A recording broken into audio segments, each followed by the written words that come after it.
বড়দেরকে প্রণাম, ছোটদেরকে ভালোবাসা জানিয়ে নতুন একটা গল্প নতুনভাবে ভাবনা নিয়ে আবার চলে এলাম আমি। যাক, তোমাদেরকে প্রথম পার্টটা অবশ্যই শেয়ার করেছিলাম, এটা তার দ্বিতীয় পার্টটা।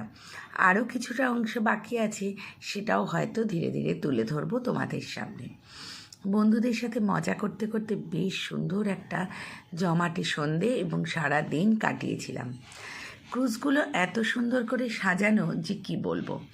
কলকাতার বুকে এরকম সুন্দর একটা পরিবেশ পাওয়া, সত্যি এরকম ভেবে উঠতে পারিনি কোনো একটা দিন এইভাবে কাটাবো।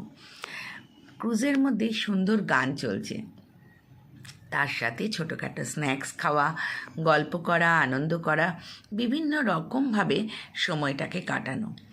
আর দেখো, গঙ্গাও কি সুন্দর বয়ে চলেছে। এক একটা ক্রুজ এক এক রকমের দেখতে, তারই একটু ভিডিও তুলে নিচ্ছিলাম, কারণ বাড়ি এসে ভাবলাম তোমাদের সামনেই সেগুলো তুলে ধরবো। খুব ভালো লাগলো সেগুলো।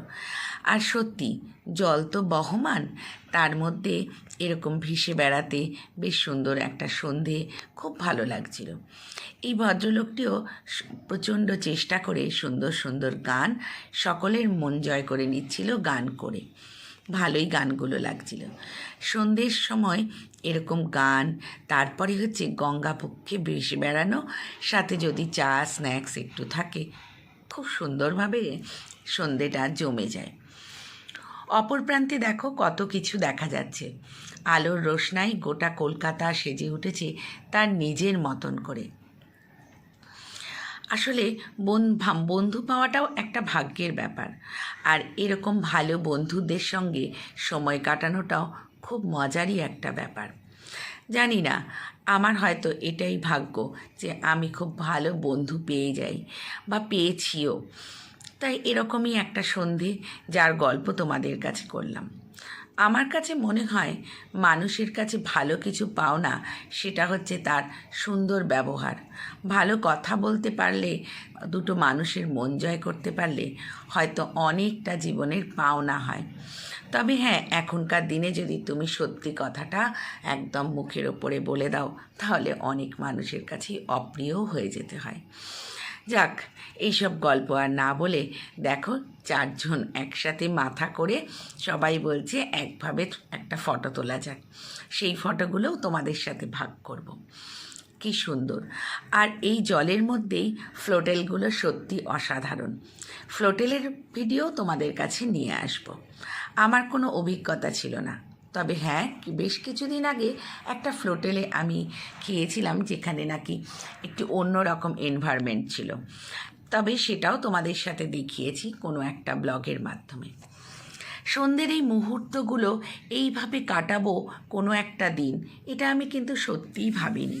জানি না আমার ভিডিওগুলো তোমাদের কাছে কতটা মনোরঞ্জন হচ্ছে, তবে আপ্রাণ চেষ্টা করি যাতে তোমাদের ভালো লাগাতে পারি বা আমি নতুনত্ব কিছু তুলে ধরতে পারি। আর খুব ভালোবেসে এই ফেসবুক প্ল্যাটফর্মে কাজটাও করি, যাতে সবার সঙ্গে সহযোগিতা করে এগিয়ে যেতে পারি। কখনোই ভাবি না যে অসহযোগিতা করব বা নিজের জায়গাটুকুই শুধু বুঝে নেব। সেই সহযোগিতার হাতটুকু বাড়িয়ে দিয়ে চেষ্টা করি আপ্রাণ কাজ করার জন্য। তবে প্রত্যেকেই তো আমরা একটুখানি সংসারী মানুষ, অনেক সময় অনেক ভুল হয়ে যায়, বা অনেক সময় হয়তো অনেকের পোস্টে গিয়ে কমেন্টসও করে উঠতে পারি না। তোমরা একটু মানিয়ে নিও, কারণ অনেক ভুলই তো মানুষের হয়, তাই না? আর মেনে নেওয়া, মানিয়ে নেওয়ার মধ্যেও একটা আনন্দ আছে। যাক, সব মিলিয়ে সূর্য ডোবার পালা, আর আমারও ব্লগের প্রায় অন্তিম হয়ে এসেছে। এই নিয়েই আজকের গল্পটুকু।